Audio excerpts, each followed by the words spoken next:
ಇಡೀ ದೇಶದಾದ್ಯಂತ ಇರುವ ದೇಶದ ಎಲ್ಲ ಬ್ಯಾಂಕಿನ ಎಲ್ಲ ಗ್ರಾಹಕರಿಗೆ ಕೇಂದ್ರ ಸರ್ಕಾರದಿಂದ ಹೊಸ ರೂಲ್ಸ್ ಜಾರಿ ಇದೆ. ಆಗಸ್ಟ್ 1ರಿಂದ ಬ್ಯಾಂಕ್ ಅಕೌಂಟ್ ಇದ್ದವರಿಗೆ ಮತ್ತೊಂದು ಹೊಸ ರೂಲ್ಸ್. ಬ್ಯಾಂಕ್ ಅಕೌಂಟ್ ಇದ್ದವರು ತಪ್ಪದೆ ನೋಡಿ. ನೀವು ಕೂಡ ಯಾವುದೇ ಅಕೌಂಟ್ ಹೊಂದಿರುವ ಗ್ರಾಹಕರಾಗಿದ್ದರೆ ಈ ವಿಡಿಯೋಗೆ ಈಗಲೇ ಒಂದು ಲೈಕ್ ಮಾಡಿ. ಪ್ರತಿಯೊಂದು ವ್ಯವಹಾರ ಮತ್ತು ವಹಿವಾಟುಗಳಿಗೆ ಪ್ರತಿಯೊಬ್ಬರೂ ಕೂಡ ಬ್ಯಾಂಕ್ ಖಾತೆಗಳ ಮೂಲಕವೇ ವ್ಯವಹಾರ ಮಾಡುತ್ತಾರೆ. ಹಾಗಾಗಿ ಪ್ರತಿಯೊಬ್ಬರೂ ಕೂಡ ದೇಶದಲ್ಲಿ ಬ್ಯಾಂಕ್ ಅಕೌಂಟ್ ಹೊಂದಿರುವುದು ಇತ್ತೀಚೆಗೆ ಕಡ್ಡಾಯವಾಗಿ ಬಿಟ್ಟಿದೆ. ದೇಶದಲ್ಲಿರುವ ಎಲ್ಲ ಬ್ಯಾಂಕುಗಳು ಗ್ರಾಹಕರ ಸುರಕ್ಷತೆಯನ್ನು ಗಮನದಲ್ಲಿಟ್ಟುಕೊಂಡು ಮೇಲಿಂದ ಮೇಲೆ ಹೊಸ ರೂಲ್ಸ್ಗಳನ್ನು ಜಾರಿಗೆ ತರುತ್ತವೆ.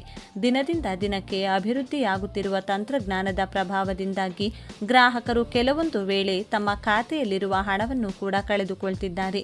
ಮೋಸ ಮಾಡುವ ಜನ ಅಷ್ಟೊಂದು ಬುದ್ಧಿವಂತಿಕೆಯಿಂದ ಜನರನ್ನು ಮೋಸಗೊಳಿಸುತ್ತಿರುವ ಬೆನ್ನಲ್ಲೇ ಕೇಂದ್ರ ಸರ್ಕಾರ ಮತ್ತು ಬ್ಯಾಂಕುಗಳು ಕೂಡ ಅನೇಕ ರೀತಿಯ ತಮ್ಮ ವಹಿವಾಟು ಮತ್ತು ವ್ಯವಹಾರಗಳಲ್ಲಿಯೂ ಹಾಗೂ ಗ್ರಾಹಕರ ಖಾತೆಗೆ ಸಂಬಂಧಿಸಿದಂತೆ ಅನೇಕ ಬದಲಾವಣೆಗಳನ್ನು ಕೂಡ ಪ್ರತಿ ತಿಂಗಳು ಜಾರಿಗೆ ತರುತ್ತಿವೆ. ಬ್ಯಾಂಕ್ ಖಾತೆ ತೆರೆಯಲು, ಇನ್ಶೂರೆನ್ಸ್ ಪಾಲಿಸಿ ಪಡೆಯಲು ಅಥವಾ ಶೇರ್ ಮಾರ್ಕೆಟ್, ಮ್ಯೂಚುವಲ್ ಫಂಡ್ಗಳಲ್ಲಿ ಹೂಡಿಕೆ ಮಾಡಲು ಇನ್ಮುಂದೆ ಪ್ರತಿಯೊಂದು ಬಾರಿಯೂ KYC ದಾಖಲೆಗಳನ್ನು ಸಲ್ಲಿಸಬೇಕಾದ ಅಗತ್ಯವಿಲ್ಲ.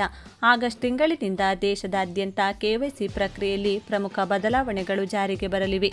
ಇದಕ್ಕಾಗಿ ರಿಸರ್ವ್ ಬ್ಯಾಂಕ್ ಆಫ್ ಇಂಡಿಯಾ ಸೇರಿದಂತೆ ಪ್ರಮುಖ ನಿಯಂತ್ರಣಾ ಸಂಸ್ಥೆಗಳು ಸೆಂಟ್ರಲ್ ನೌ ಯುವರ್ ಕಸ್ಟಮರ್ ನವೀಕೃತ ವ್ಯವಸ್ಥೆಯನ್ನು ಜಾರಿಗೆ ತರಲು ಸಜ್ಜಾಗಿವೆ. CKYC 2.0 ಒಮ್ಮೆ ಅನುಮತಿ ನೀಡಿದರೆ ಸಾಕು.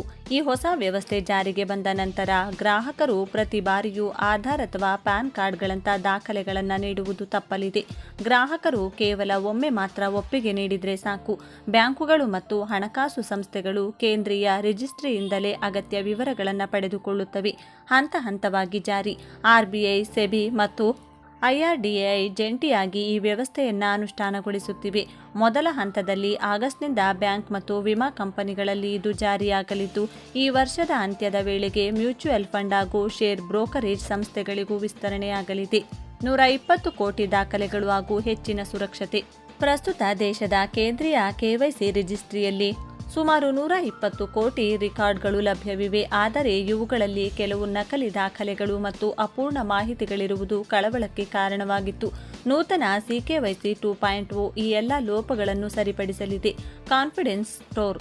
ಪ್ರತಿಯೊಬ್ಬ ಗ್ರಾಹಕರ KYC ದಾಖಲೆಗೆ ಒಂದು ಕಾನ್ಫಿಡೆನ್ಸ್ ಸ್ಟೋರ್ ನೀಡಲಾಗುತ್ತದೆ.